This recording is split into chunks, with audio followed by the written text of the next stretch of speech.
Hello everyone আশা করছি সকলে ভালো আছো। সকলকে আমার ইউটিউব চ্যানেল নলেজ ব্যাংক টুকেতে স্বাগত। আজকে আমি তোমাদের হাই মাদ্রাসার টেস্ট পেপারের লাইফ সায়েন্সের 286 পেজের সমস্ত শর্ট কোশ্চেন নিয়ে আজকের এই ভিডিও আলোচনা করব। আগের ভিডিও আমরা আগের 6 নম্বর স্কুলের সমস্ত শর্ট কোশ্চেন আলোচনা করেছি। আজকের ভিডিও আমরা তাহলে 286 পেজের করব। এই কোশ্চেনগুলো বলার আগে তোমাদের বলবো, চ্যানেলে যদি নতুন থাকো তাহলে চ্যানেলটিকে সাবস্ক্রাইব করে নিও এবং তার সাথে সাথে পাশে থাকা বেল আইকনটা ক্লিক করে নিও, যেন পরের ভিডিও দিলে তোমরা সেই ভিডিওটার নোটিফিকেশন সঙ্গে সঙ্গে পেয়ে যাও। ভালো লাগলে অবশ্যই বন্ধুদের সঙ্গে শেয়ার করবে, কমেন্ট করে জানাবে, ঠিক আছে।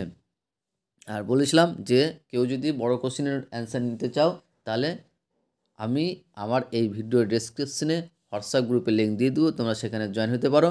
তোমরা সেখানে মেসেজ করবে কার কী কোশ্চেন দরকার, তাহলে আমি সেই কোশ্চেনটা দিয়ে দেওয়ার চেষ্টা করব। কারণ ভিডিও তৈরি করতে গিয়ে প্রচুর টাইম লাগবে, তার চেয়ে সবথেকে ভালো হবে তোমরা গ্রুপে জয়েন হয়ে যাও এবং সেখানে যার যে কোশ্চেনটার প্রবলেম হবে সেই কোশ্চেনটা আমাকে সেন্ড করে দেবে, আমি সেই কোশ্চেনটার অ্যান্সার দিয়ে দেবো গ্রুপে, ঠিক আছে। তাহলে শুরু করা যাক। যে ফার্স্ট এমসিকিউ, সঠিক উত্তরটি বেছে নিয়ে লেখো। তার মধ্যে ফার্স্ট যে কোশ্চেন আছে সেটা হচ্ছে যে ক্যালোরিজেনিক হরমোন হলো ড্যাশ। যে ক্যালোরিজেনিক হরমোন হলো, অ্যান্সার হবে থাইরক্সিন। তাহলে একের কোশ্চেন হবে ক, থাইরক্সিন। তারপরে কোশ্চেন আছে যে মানুষের চোখে যে অংশে প্রতিবিম্ব উৎপন্ন হয় সেটি কি। মানুষের যে অংশে প্রতিবিম্ব উৎপন্ন হয় সেটি হচ্ছে রেটিনা। তারপরে বীজের সুপ্তদশা ভঙ্গকারী হরমোনটির নাম কি। অ্যান্সার হবে জিব্বেরেলিন। জীবের সুপ্তদশা ভঙ্গকারী হরমোনের নাম হচ্ছে জিব্বেরেলিন। তারপরে কোশ্চেন হচ্ছে আরএনএ অণুতে অনুপস্থিত কি থাকে। আরএনএ অণুতে উপস্থিত থাকে থায়ামিন। ওকে। তারপরে বলছে দুটি গ্যামেটের মিলন হলো। যদি তোমাদের অপশানে যদি যৌন জনন থাকে তাহলে অ্যান্সার যৌন জনন দিবে, আর যদি নিষেক থাকে তাহলে অ্যান্সারটা নিষেক দিবে। কি বললাম, তাহলে দুটি গ্যামেটের মিলনকে আমরা নিষেক বলি সাধারণত, আর যদি অপশান যৌন জনন থাকে তাহলে তোমরা যৌন জনন দিয়ে দিবে। তারপরে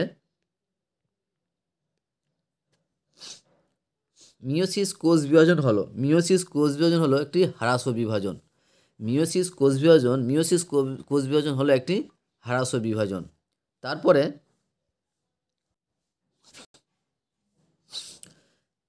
7 নম্বর কোশ্চেন দেখো যে দুটি সংকর লম্বা মটর গাছের সংকরণ ঘটানো হলে F1 জুড়িতে বেটে মটর গাছ পাওয়ার সম্ভাবনা কত। অ্যান্সার হবে ক, 50%। দুটি সংকর লম্বা মটর গাছের সংকরণ ঘটানো হলে F1 জুড়িতে বেটে মটর গাছের পাওয়ার সম্ভাবনা হচ্ছে 50%। তারপরে বি জিনোটাইপ জীব থেকে কত রকমের গ্যামেট উৎপাদিত হয়। 4 রকমের গ্যামেট উৎপন্ন হয়। তারপরে 9 নম্বর কোশ্চিন বলছে কোন বিজ্ঞানী বংশগতির সূত্র আবিষ্কার করেন। Gregor Johann Mendel. কোন বিজ্ঞানী বংশগতির সূত্র আবিষ্কার করেন, তিনি হলেন গ্রেগর জোহান মেন্ডেল। তারপরে নেক্সট কোশ্চিনে আসি।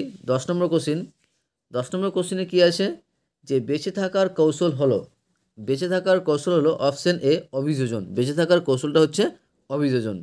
তারপরে বলছে শারীরবৃত্তীয় শুষ্ক মৃত্তিকার যে উদ্ভিদটি অভিযোজিত হয় সেটি কি। শারীরবৃত্তীয় শুষ্ক মৃত্তিকায় যে উদ্ভিদটি অভিযোজিত হয় সেটি হলো, এটা সুন্দরী গাছ হবে, হ্যাঁ, ক্যাকটাস না। যে শারীরবৃত্তীয় শুষ্ক মৃত্তিকায় যে উদ্ভিদটি অভিযোজিত হয় সেটি হলো সুন্দরী। তারপরে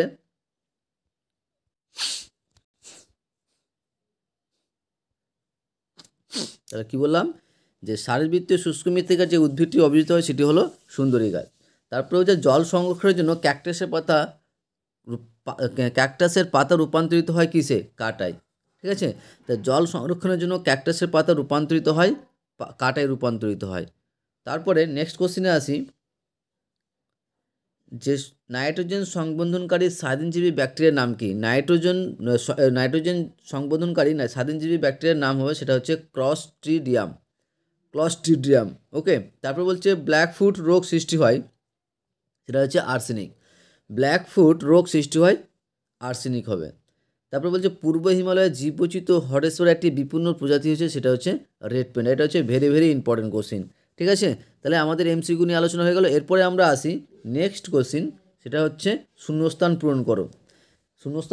এই কোশ্চেনগুলো অ্যান্সারগুলো বলার আগে তোমাদের বলবো, চ্যানেলে নতুন থাকলে চ্যানেলটিকে সাবস্ক্রাইব করে এবং তার সাথে সাথে পাশে থাকা বেল আইকনটিও ক্লিক করে নিও, যেন পরের ভিডিও দিলে তোমরা সেই ভিডিওটার নোটিফিকেশন সঙ্গে সঙ্গে পেয়ে যাও। তাহলে ফার্স্ট শূন্যস্থানে যেটা আছে সেটা দেখো কি আছে, যে সাইনাপসের মধ্যে ড্যাশ নামক তরল থাকে। কি থাকে? নিউরো হিউমার থাকে। সাইনাপসের মধ্যে ড্যাশ নামক তরল থাকে, সেটা হচ্ছে নিউরো হিউমার। তারপর বলছে অ্যাডিনিন একটি ড্যাশ জাতীয় নাইট্রোজেনযুক্ত ক্ষারক। অ্যাডিনিন একটি পিরিডিন, পয়রিসি রয়রিসি ডাবন্ডরিসি দন্ত ন, পিরিডিন, পিরিডিন জাতীয় নাইট্রোজেনযুক্ত ক্ষারক। তারপর বলছে সমস্ত অঙ্গ ড্যাশ অভিব্যক্তির সমর্থন করে, সেটা হচ্ছে অপসারী হবে। সমস্ত অঙ্গ ড্যাশ অভিব্যক্তিকে সমর্থন করে, সেটা হবে অপসারী। তারপরে এরপরে আসি, যে ঘোড়ার বিবর্তনে আদিমতম পূর্বপুরুষ হলো ড্যাশ। ঘোড়ার বিবর্তনে আদিমতম পূর্বপুরুষ হলো ইও হিপ্পাস, ইও হিপ্পাস। তারপরে হচ্ছে ধান ক্ষেত থেকে উৎপন্ন একটি ধার্য গ্রিন হাউস গ্যাস হলো CH4। ধান ক্ষেত থেকে উৎপন্ন একটি ধার্য গ্রিন হাউস গ্যাসটি হলো CH4 অর্থাৎ মিথেন। ড্যাশ হলো পশ্চিমবঙ্গের অবস্থিত একটি বায়োস্ফিয়ার রিজার্ভ। ড্যাশ হলো পশ্চিমবঙ্গের অবস্থিত একটি বায়োস্ফিয়ার রিজার্ভ, সেটা আনসার হবে সুন্দরবন। সুন্দরবন হলো পশ্চিমবঙ্গের একটি বায়োস্ফিয়ার রিজার্ভ। এরপরে আসি আমরা সত্য মিথ্যায়। ফার্স্ট যেটা আছে সেটা হচ্ছে হাঁচি ও কাশি সহজাত প্রতিবর্তক ক্রিয়া, একদম সত্য কথা, সত্য হবে। তারপরে বলছে ডিম্বাণু শুধুমাত্র মাইটোসিস বিভাজনের ফলে উৎপন্ন হয়, মিথ্যা। মাছের দেহের প্লবতা রক্ষাকারী অঙ্গটিকে পটকা বলে, এটা সত্য হবে। তারপরে বলছে পত্র পত্রকণ্টক লবণাম্বু উদ্ভিদে দেখা যায়, এটা মিথ্যা হবে। তারপরে ভারতে হটস্পটের সংখ্যা 4টি, সত্য। ভঙ্গুর দূষক জীব বিবর্তনের জন্য দায়, মিথ্যা। তাহলে কি বললাম, যে প্রথমটা বললাম কি, যে প্রথমটা হবে সত্য, তারপরে হবে মিথ্যা, তারপরে সত্য, তারপরে মিথ্যা, তারপরে সত্য, তারপরে মিথ্যা, মানে প্রথমটা সত্য, তারপরে মিথ্যা, সত্য মিথ্যা, সত্য মিথ্যা। তাহলে বুঝতে পেরেছো আশা করছি। তারপরে আমরা আসি A স্তম্ভর সঙ্গে B স্তম্ভের মিলন। প্রথমে দেখো জীবাশ্ম। জীবাশ্ম সে অ্যান্সারে কী হবে, সেই একদম লাস্টের জীবাশ্মর সঙ্গে হবে 6 নম্বর, মিসিং লিঙ্ক এর ধারণা দেই। তারপরে হচ্ছে জলাভূমি। জলাভূমি হবে ঘ নম্বর, প্রাকৃতিক বৃক্ষ। জলাভূমি হচ্ছে প্রাকৃতিক বৃক্ষ। পিতবিন্দু, পিতবিন্দুর অ্যান্সার হবে অপশান খ, ফোবিয়া সেন্ট্রালিস, ফোবিয়া সেন্ট্রালিস। তারপরে আলফা থ্যালাসেমিয়া। আলফা থ্যালাসেমিয়া হবে একদম প্রথমেরটা, 16 নম্বর ক্রোমোজোম, 16 নম্বর ক্রোমোজোম। তারপরে বলছে ষষ্ঠ নিউক্লিয়ানের ক্রোমোজোম, ষষ্ঠ নিউক্লিয়ানের ক্রোমোজোম, এটার অ্যান্সার হবে গ নম্বর 3N। তারপরে বলছে সাইটোকাইনেনসিস, সাইটোকাইনেনসিস, এটার অ্যান্সার হচ্ছে 1 নম্বর ক্লিভেজ, ক্লিভেজ। আশা করছি তোমরা বুঝতে পেরেছো। এরপরে আসি আমরা একটি বাক্যে উত্তর, ঠিক আছে, একটি বাক্যে উত্তর। ফার্স্ট যে কোশ্চেন হয়েছে হচ্ছে মেন্ডেলের এক সংকর জনন প্রক্রিয়ায় প্রাপ্ত দ্বিতীয় অপত্যের জন্য জিনোটাইপ অনুপাতটি কী হবে, হবে 1:2:1, 1:2:1। আশা করছি বুঝতে পেরেছো। তারপরে বলেছে বিশ সদৃশ্যটি লেখো, এর মধ্যে যে যে যে অর্থটা, যে শব্দটা বিশ সদৃশ্য সেটা লিখতে বলেছে। অ্যান্সারটা হবে থ্যালাসেমিয়া, অ্যান্সারটা হবে থ্যালাসেমিয়া। তারপরে আসি যে লবণ সহনের জন্য সুন্দরী গাছের একটি অভিযোজন উল্লেখ করো। এটা যদি কারো 7টা বই থাকে 108 পেজের আছে, ঠিক আছে। তবুও আমি এটা বাকি সবটা কোশ্চেন বলে দেওয়ার পরে আমি তোমাদের শেষে এই কোশ্চেনের অ্যান্সারটা বলে দিচ্ছি, ঠিক আছে। তারপরে দেখো 22 নম্বর কোশ্চেন, যে নিচের 4টি বিষয়ের মধ্যে একই বিষয়ের অন্তর্গত 3টি বিষয়কে খুঁজে বের করে লেখো। এর মধ্যে অ্যান্সার হবে ক্রায়ো সংরক্ষণ, ক্রায়ো সংরক্ষণ। তারপরে বলেছে যে এক শৃঙ্গ গন্ডার পশ্চিমবঙ্গে কোন জাতীয় উদ্যানে পাওয়া যায়, জলদাপাড়া। কি হবে অ্যান্সার, জলদাপাড়া। তাহলে এক শৃঙ্গ গন্ডার পশ্চিমবঙ্গে কোন জাতীয় উদ্যানে পাওয়া যায়, সেটা হচ্ছে জলদাপাড়ায়। তারপরে দেখো JFM এর পুরো নাম কি। তাহলে 24 নম্বর কোশ্চেন বলেছে JFM এর পুরো নাম কি। JFM এর পুরো নাম হচ্ছে joint, JOINT, joint forest, FOREST, joint forest management. কি বললাম, joint, JOINT, joint forest, FOREST, forest management,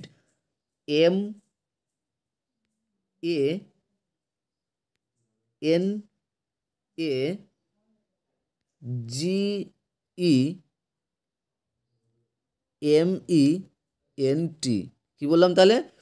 joint forest management, joint forest management, এটা হচ্ছে JF এর ফুল ফর্ম। তারপরে আসি যে ডাবের জলে কোন হরমোন পাওয়া যায়, সেটা হচ্ছে সাইটোকাইনিন। ডাবের জলে কোন হরমোন পাওয়া যায়, সেটা হচ্ছে সাইটোকাইনিন। তারপরে বলছে অটোজোম ইস্টু 44 অ্যালোজোম, সমানুপাতিক অ্যালোজোম, এখানে কত হবে? এটা অ্যান্সার হবে 2। এবার আসি আমরা এই কোশ্চিনটাই, যে লবণ সহনের জন্য সুন্দরী গাছের একটি অভিযোজন উল্লেখ করো। ঠিক আছে, তো সবাই ওই কোশ্চেনটা দেখে না একবার, যে সুন্দরী গাছের লবণ সহনের জন্য অভিযোজন, যে কোনো একটা লিখতে বলেছে। তো ফার্স্ট তোমরা এই কথা লিখে নিবে যে সুন্দরী গাছ সুন্দরবন অঞ্চলে ভিজে কর্দমাক্ত এবং লবণাক্ত মাটিতে জন্মায়, এই কারণে এদের লবণাক্ত উদ্ভিদ বা হ্যালোফাইট বলে। তার মধ্যে যে কোনো একটা লিখে দেবে, হয় শ্বাসমূল, না হলে অতিরিক্ত লবণ মোচন। ঠিক আছে, এই ভাষা লিখতে পারো যে সুন্দরী গাছের মূল মাটির গভীরে প্রবেশ করে না, মাটির অল্প নিচে বিস্তৃত থাকে। সুন্দরবনের লবণাক্ত মাটিতে অক্সিজেন সরবরাহ কম হওয়ার জন্য কিছু শাখা প্রশাখা মূল অবিকর্ষের বিপরীতে মাটির উপরে ওঠে এবং শ্বাসমূল বা নিউম্যাটোফোর গঠন করেছে। এই মূলে অসংখ্য শ্বাসরন্ধ্র থাকে, এই রন্ধ্রের সাহায্যে গাছ বায়ু থেকে অক্সিজেনে শোষণ করে। ঠিক আছে, দুটো আছে, একটা বললাম শ্বাসমূল, একটা হচ্ছে অতিরিক্ত লবণ মোচন। আর যার 7টা বই আছে, তাহলে সে 7টা বই থেকে লিখতে পারো। কত নম্বর পেজে আছে বলো তো? 108 নম্বর পেজে আছে, 7টা বইয়ের 108 নম্বর পেজে আছে। আশা করছি তোমরা বুঝতে পেরেছো।